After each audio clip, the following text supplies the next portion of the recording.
Marcos, pag-aaralan natin, Marcos chapter 9, verse 30. Hanggang 30, ano lang, hanggang 37 lang. Maikli lang naman tayo. So, sa mga kababaihan, may Bible pa kayo? May Bible pa ba kayo? Wala. O sige, makinig na lang po. Makinig na lang. Marcos chapter 9, verse 30. Ang subtitle dyan, muling binanggit ni Jesus ang kanyang pagkamatay. Nakita nyo? Okay. Sige. Sabi dito, verse 30, inibitaan ko po kayo makinig, okay lang? Mga kaibigan, kapatid? Sige. Verse 30, pag alis nila roon, nagdaan sila sa Galilea, ayaw niyang malaman ng mga tao ang kanyang pinaroroonan. Dahil tinuturuan niya noon ang kanyang mga alagad na ang anak ng tao ay ipagkakanulo sa mga taong papatay sa kanya, ngunit siya ay mabubuhay muli pagkatapos ng 3 araw. So, sino po may anak ng tao dito? Sino tinutukoy ng anak ng tao? Ha? Jesus. Okay. Verse 32, ngunit hindi nila naunawaan ang kanyang sinabi at natatakot din naman sila magtanong sa kanya. Okay. Mga kapatid, hindi po normal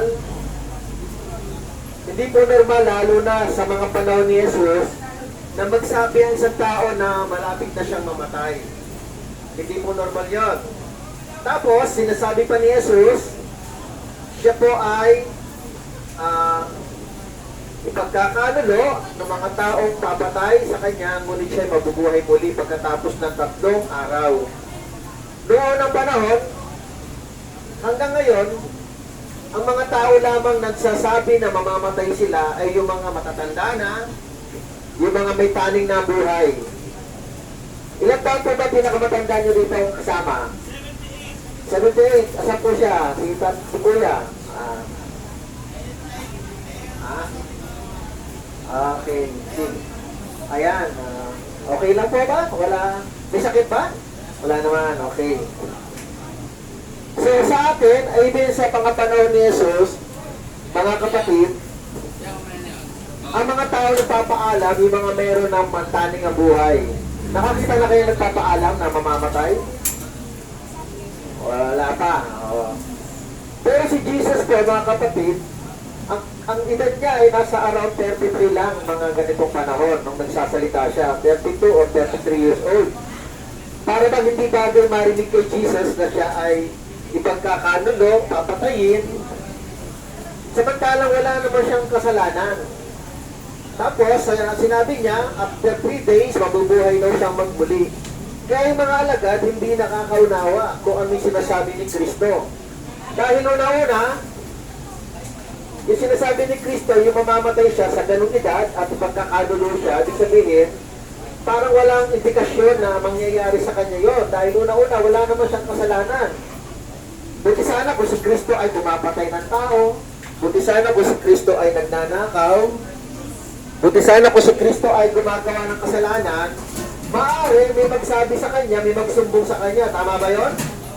Pero wala.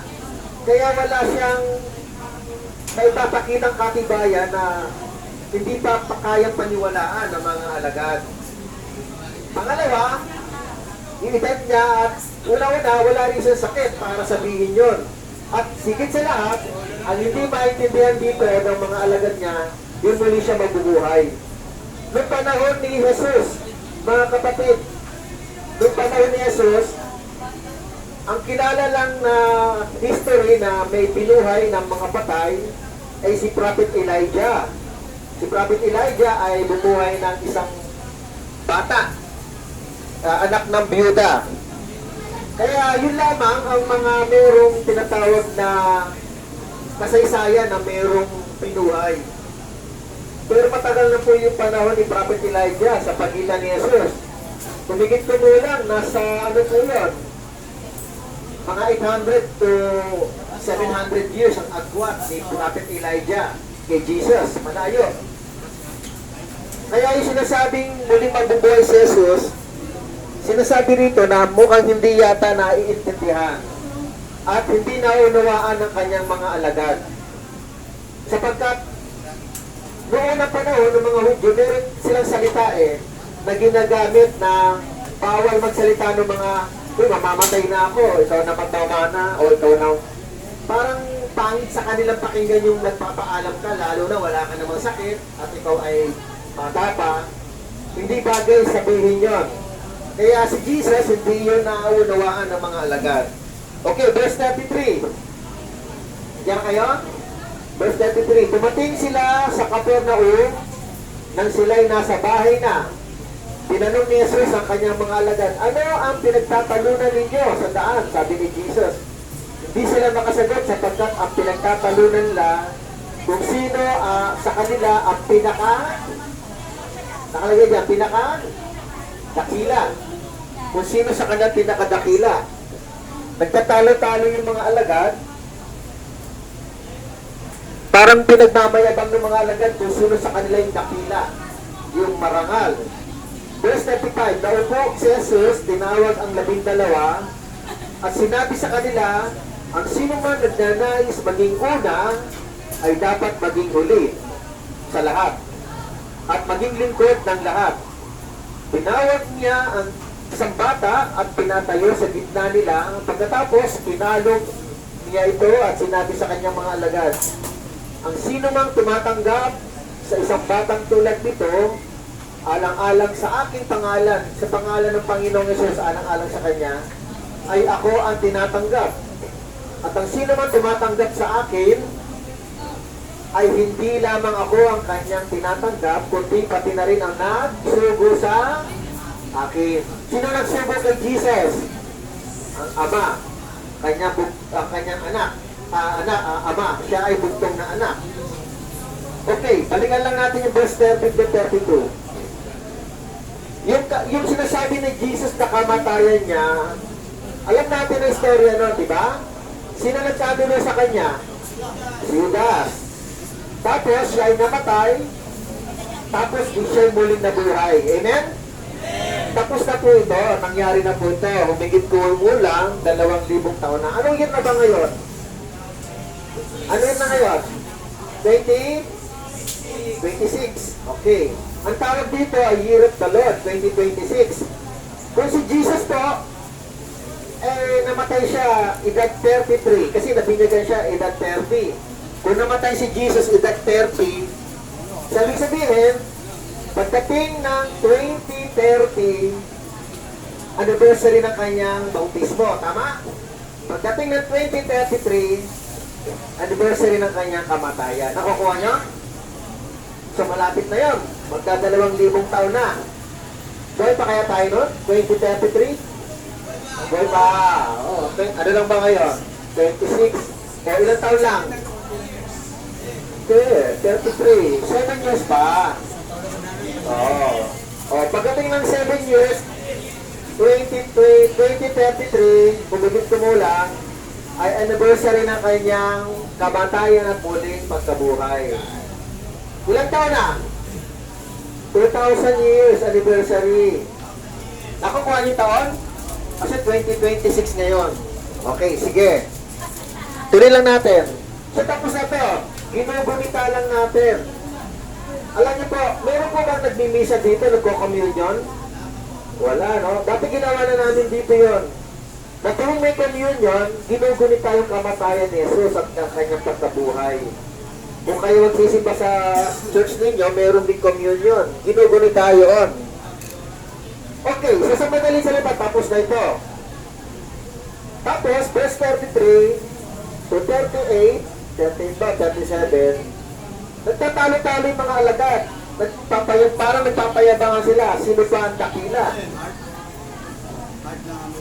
Sa ibang talata, sa ibang aklat, mga kapatid, karamihan nagtatalo dito, si John at si James, magkapatid, at nagtatalo-talo sila sa mga iba pang mga apostol. Alam niyo, mga apostol, nagtatalo-talo rin. Amen? Amen. Kung ang mga hindi magkakakilala, kung ang hindi mga apostol, nagtatalo-talo. Apostol na, nagtatalo-talo. Nagkakaroon sila ng tinatawag na parang mas magaling ako sa iyo. Di ba? Nakuha nyo? Mas magaling ako sa iyo, mas matalino ako sa iyo. Mas marangal ako sa iyo, mas mabuti ako sa iyo. Ganon ang nangyayari. Kaya sabi ni Jesus, ano ba pinagtatalunan ninyo? So hindi sila makasagot. Pero, alam ni Jesus, kasi ang pinagtatalunan nila yung sino pinakadakila. So naupuok si Jesus. Ang sabi ni Kristo, sino man nagnanais maging una, kung sino yung magnanais maging top 1, minsan ganun tayo, ano? Pumasok ka, for example, graduate ka ng isang magaling na university at ikaw ay magkukuha ng board exam. Diba, madalas sa mga tao, pumunta ka dito sa review center na to dahil lagi nagkakaroon ng top 1, top 10, top 5 na mga pumapasa sa board exam. Minsan mga ganun. Ang ugali ng mga tao, mga kapatid, ay paunahan. Amen? Yan ang natin, kung sino yung marangal, kung sino yung magaling, kung sino yung top. Yun ang ugali, yun ang karakter ng tao. Kung sino yung gusto niya, lagi siyang una. Tama ba yun? Laging una sa pila. Parang gano'n, no? Lagi tayo nagiging parang sino yung pinakadakila, pinakasikat. Minsan nagkatalo-talo pa, sino yung pinakamagaling, sino yung pinakamaganda sa sakyan, sino yung pinakamatalino, minsan nagtatalo-talo pa. Minsan lang sa basketball, di ba, nagtatalo-talo, sino yung pinakamagaling na player, sino anong pinakamagaling team. Di ba, minsan may gano'n? So, kasi mentality natin, parang nagko-competensya tayo lagi. Nagpapaunahan. Pero ano sabi ni Jesus? Tinawag ni Jesus yung mga alagad. Sabi ni Jesus, ang sino man nagnanais maging una, ay dapat maging huli sa lahat at maging lingkod ng lahat. Kung sino man yung gustong maging dakila, dapat maging lingkod. Amen. Ako kayo po, mga kababayan. Nakakadinig po ba kayo? Ano wali ko sinabi? Opo kayo, ha? Opo. Ano huli ko sinabi? Di ba sabi? Okay, makinig po kayo, mga kapatid. Makinig po kayo dahil binira po. Anyway, pangatlo na ako nagpunta rito. Sabi ni Sir. Anong oras yung dalawa? Umaga pa? May umaga? Dito, 1:30. 1:30. Actually, ang policy dito dapat sa umaga hindi. Nakalagay dito sa letter ng police. Kasi sa umaga may hearing. Kaya dapat after lunch. After lunch po, wala. After lunch, Pareho? 1:30. Okay. Okay. Thank you. Okay, sige. Tuloy lang natin. So, napakahalaga po ng mga aral ng Panginoong Yesus. Kung ngayon Thursday, nakatatlong pastor na nagturo, di ba kayo nabibless? O nagsasawa na? Okay lang? Ang pananampalataya, sabi ni Pablo, ay nanggagaling sa pakikinig at pakikinig ng salita ng Panginoon. Kung lagi nyo nadidinig yan, for example, ngayon, Thursday, tatlo nagsalita, at least, lagi nyo nadidinig yung salita ng Panginoon. Nakakatulong yun para tayo ay manalig sa Kanya. So sabi ni Jesus, para kay Jesus, hindi po importante yung sino mauna. Para kay Jesus, ang sino mang gustong mauna, ang sino mang gustong maging dakila, ay maging lingkod. Ang sino mang maging una, siya ang laging nagpaparaya, siya ang laging nahuhuli. Amen po ba ron? Sino may mga tatay dito? Yan. Halimbawa, may mga, siyempre pag tatay, may mga anak na kayo. Di ba? Kayo po ba nakikipag-agawa ng ulam sa mga anak ninyo? Anong ginagawa ninyo? Paparaya kayo. Di baling hindi na kayo kumain, basta ang anak ninyo ay nakakain. Ganun ba ang katangian ng tatay at nanay? Ako, naniniwala, ganun talaga. Di ba? Kahit na anong hirap natin, kahit na sapat lang, o kaya kamusta tayo sa pagkain, gusto natin makakain yung anak natin kaysa tayo hindi na. Di ba? So yun yung pagpaparaya, nahuhuli tayo. So yung gusto ni Jesus, hindi tayo nakikipag-unahan sa pagpaparangal, pinakadakila, pinakamagaling. Wala pong magaling sa Panginoong Yesus. Alam niyo po, pinakamagaling kay Kristo. Ano po ang pinakamahusay, pinakamagaling, at nagugustuhan ni Kristo? Ano ang nagugustuhan ni Kristo? Nagpapakumbaba. Hindi nagmamalaki, nagmamayabab na siya ay magaling, siya ay matalino, siya ay mayaman. Hindi pa tumitingin si Jesus doon. Ang sino man nagpapakumbaba ay itinataas, sabi ni Jesus. Amen? Kaya ang gusto ng Panginoon, huwag tayo makipag-unahan sa pagpaparangal. Wala pong parangal sa atin, lahat po tayo makasalanan. Lahat tayo makasalanan. Kahit sabihin natin nasa loob kayo, kahit sabihin natin yung iba mga mayayaman nasa labas, sa mata ng Diyos, baka lamang pa kayo sa kanila. Amen? Hindi natin titignan ang batas ng tao. Titignan natin kung paano tumitingin si Jesus sa mga tao, sa mga puso ng tao, kung sila po ba ay marangal o hindi sa mata ng Panginoon.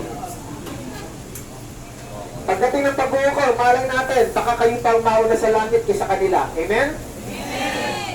Wala pong mayaman, marangal, magaling, matalino, wala po. Sa kaharian ng Diyos. Ang nauuna sa kaharian ng Diyos, yung mga taong nagpapakulong, baba. Ang taong nagsisisi. Amen? Alam niyo po si Kristo at ang Panginoon Diyos, paano siya, mabilis mag-react. Mabilis mag-react. Ibig sabihin, mabilis silang maawa. Bago ako mag-closing, basahin ko lang po Isaiah 57 verse 15. Medyo may pagkaiba lang ng konti ang sali nito, pero maliliwanag ko na lang. Sabi sa Isaiah 57:15, sabi dito ng Diyos, tuloy ko ha, Isaiah 57 verse 15. Ang Panginoong Diyos ay mabilis mag-react. Positive reaction, ibig sabihin, madaling maawa, madaling makaunawa. Sabi dito, verse 15, ako ang kataas-taasan at banal na Diyos. Sabi ng Diyos, ang Diyos na walang hanggan. Amen? Ito yung Diyos Ama. Matataas at banal na lugar ang aking tahanan. At sa mababang loob at nagsisisi, ako ay sasama. Sasamahan tayo ng Diyos, ang tao nagpapakababa ang loob at nagsisisi, kahit mataas ang kanyang mataas ang kanyang tinitirhan. Kayang bumaba ng Diyos. Amen? Sasamahan niya raw ang tao nagsisisi at ang mga tao nagpapakumbabang loob. Aking ibabalik ang pagtitiwala nila at pag-asa. Nakapanag gano'n ng Panginoon, ang sino man nagpapakababa, ang sino man humihingi ng tawad sa kanyang kapwa at humingi ng tawad sa Diyos, nagre-react ang Panginoon. Paano siya mag-react? Sasamahan kanya, tutulungan kanya, iko-comfort kanya, yung espiritu, yung kaluluwa, iko-comfort niya. Ganun ang Panginoon. Pero sa mga mag-pride, mga mayayabang, hindi kinalulugdan ng Panginoon niya. Amen? Nilalayuan mo ng Panginoon. Kaya kapatid, dito kayo para tulungan kayong lahat ng ating gobyerno na madisiplina. At higit sa lahat, ito ay disiplina lang din ng Panginoon. Naniniwala ba kayo doon? Hindi ito parusa, mga kapatid. Hindi pa ito parusa. Iba ang parusa ng Diyos. Ang parusa ng Diyos, walang alisan sa dagat-dagatang apoy. Yan ang pinaka-nakakatakot.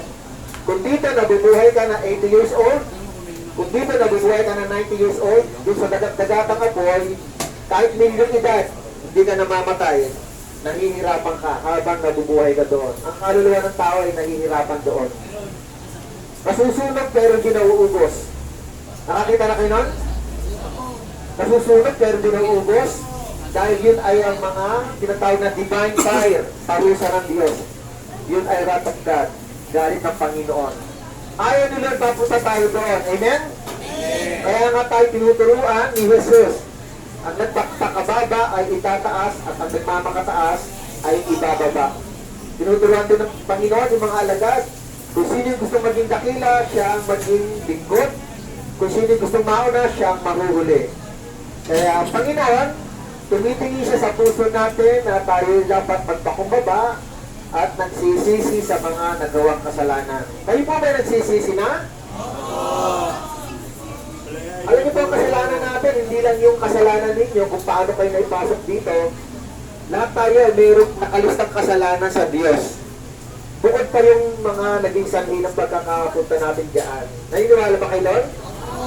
Marami tayong kasalanan sa harapan ng Diyos. Karamihan ng kasalanan natin sa harapan ng Diyos ay hindi subject para tayo ay makulong. May mga kasalanan na hindi subject para makulong. For example, nag-iisip ka lang ng masama, hindi mo naman ginagawa, ikukulong ka ba doon? Hindi. Nag-iisip ka pa lang, wala ka pa namang ginagawa eh. Ang batas ng tao kapag ginawa mo, kasalanan. Pero pag-isip na masama, sa mata ng Diyos, kasalanan na yon. Amen? Yun ang sinasabi ko, kasalanan sa Diyos, pero hindi ka naman nakukulong. Kasi nag-iisip ka pa lang. Kaya nga, tinutulungan tayo ng Panginoon, sabi ni Pablo sa Romans chapter 12, verse 23, basahin ko po yan ha, bago tayo mag-closing ulit. Lagi ako mag-closing, you know. Basahin ko lang po yan. Sabi dito, chapter 12, verse 2, huwag kayong makiayon sa takbo ng mundong ito, sa halip, hayaan ninyong baguhin ng Diyos ang inyong pag-iisip. Hindi na tayo nag-isip na masama. Dapat gano'n, upang maunawaan ninyo ang kanyang kalooban sa buwan. Magagawa ninyo kung ano ang mabuti, kalugot-lugot at ganap na kalooban ng Diyos. Ano ko ha? Roma 12 verse 1 to 3. Pinasa ko lang yung verse 2. Ulitin ko, Roma 12 verse 1 to 3. Pero ang binasa ko lang ay verse 2. Sige po, mananalangin po ako. Meron po ba may sakit?